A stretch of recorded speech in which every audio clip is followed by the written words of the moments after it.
All right, Mr. Avelo Roy. Good evening. Good evening. How's it going? Good. How are you? I'm doing great. So tell me about failure. I mean, I do see many people undergoing failures, and what do you think about it? What are your views on that? It's just part of anything you want to do. You first fail, only then you succeed. If you succeed something at one go, that's pure luck. Failure is just a normal process of learning anything. So when you want to learn to walk, you initially fail. Okay. You fail again. Eventually start walk and talk and check your cell phone, and you don't even realize you're walking. Similarly with anything, if you're learning how to drive, if you're learning how to build a business, if you're learning how to do physics experiments, anything, you initially first you fail. That's the first plausible, statistically significant outcome. Right. So there's nothing wrong with failure as long as you don't get stuck there. Right. And not move further. Right. So that brings to my next question. So when you say you have to try, in order to attain success, you have to try again and again and again and again. But how does one know at what time they should put a pause to it, put a hold, take a step back, think about it, and go in a different direction or not? Every failure, you should actually take a pause, take a step back, reflect about it. What went wrong? What went right? How could I make it more right and less wrong? And get guidance from somebody who's been through this and has come out successful at the end of it. So if I understand it correctly, you're just borrowing knowledge from someone who has already executed things and implemented. You're not borrowing knowledge, you're getting a perspective. Okay. And see if some of those principles can be applied in your system. And if you can gain some shortcut, some standard practice that you didn't think of, or some creative way this person did it. And if that helps you fail less, succeed more, why not? All right. So there exists a popular belief where, a majority of people think that when you actually start planning out for failure, you're going to end up in failure. So how do you overcome this, and how do you put it in a different perspective? Absolutely true. I believe what my potential is, and accordingly I act. Based on the kind of action I take, the reaction comes. Based on the reaction, my belief system either gets validated or disvalidated. Because we have different learning curves. Some people learn really fast, some people take time to learn. I'm sort of a tube light. I take time to learn, but when I learn it, I'm really good at it. Right. Whereas somebody else could be quickly pick it up and move on. Now, if I'm comparing myself to that person, I might be like, I'm a loser. That person just picked it up in 1 month. Why would it take me 3 months? Well, that's how I'm designed. Right. That's not failure. That's just who I am. It's very unfortunate to see the education system in this society is functioning that way. It's like one size fits all. It's not like that. It is not like that. We're all different. I do agree to the point. We're predicting failures and trying to minimize it. What factors should be considered when doing that? First of all, look at what others have done already. Some things are scientific. Don't have to reinvent the wheel. Right. Some things are individualistic, where it is your perspective, your situation, your geography, your reality. And based on that, you make certain adjustments to those standard practices and try your best.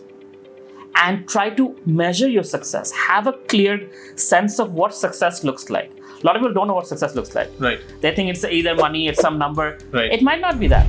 It might be something else for you. So what is success metric? Right.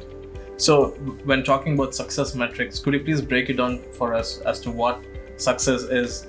Is it just wealth, accumulation of wealth, or is it a holistic thing of 3 or 4 other factors contributing to success? It depends on individual. Right. For somebody, the net worth is a score of their game of life. For somebody, it's the number of meals served to needy people. That is the score of their life. For somebody, it's the number of transformations they have done in people, the number of people they've hired. Like some of my friends purposely build companies where they hire a lot of people. It's people-centric. They don't make it very tech-enabled just to create employment. Sure, that's their success. They have given employment to 1,000 people. So everybody has different ways of measuring it. And that should be a success metric based on who you are. But it should be a number. It should be measurable. Oh. Otherwise, you're going here and there, hoping something works, something good, something nice. But what is nice and good? It's vague. Right. So now that I said that we should measure our goals, have some metrics to measure it, what is it, or what is it that we are measuring? That is, how do you set goals? How do you, what factors do you consider when setting goals and measuring success in that? Let's say I want to feed 1 million people in a year. That's my success metric. That would mean I am successful. Right. Then my goal should be I have to raise so much funds. I have to get a licensed kitchen that would be able to do this. I have to have so many chefs. I have to have a delivery system, blah, blah, blah. So now I have to have a 3-month goal, a 6-month goal, a 1-month goal, a weekly goal, a daily goal. So every day I'm moving towards my weekly goal, moving towards my monthly goal, moving towards my quarterly goal, and like that, eventually towards the 1 million plates of food served. So if I'm getting this right, we have a huge goal, we just break it down into smaller chunks, which are achievable. Every and that's day. how you measure your progress. You measure, you sustainably grow towards. Now, what will happen is some months you'll do well, some months you won't do well, some weeks you will do well. But as you're measuring it, you know that, okay, last week I didn't do well, I have to make up for it this week. At least you know that much. If you don't know that and you're not measuring it. Right. Let us say we have achieved our success. How should one perceive that success or perceive that failure? How should one look at it? Again, it's very individualistic. I can't tell you how you should look at your success or failure. But the mind is designed in such a way that once you have come to one point, it moves on to another point. If you've been successful, it's like it's not good enough. Now I need you to do this and that and this.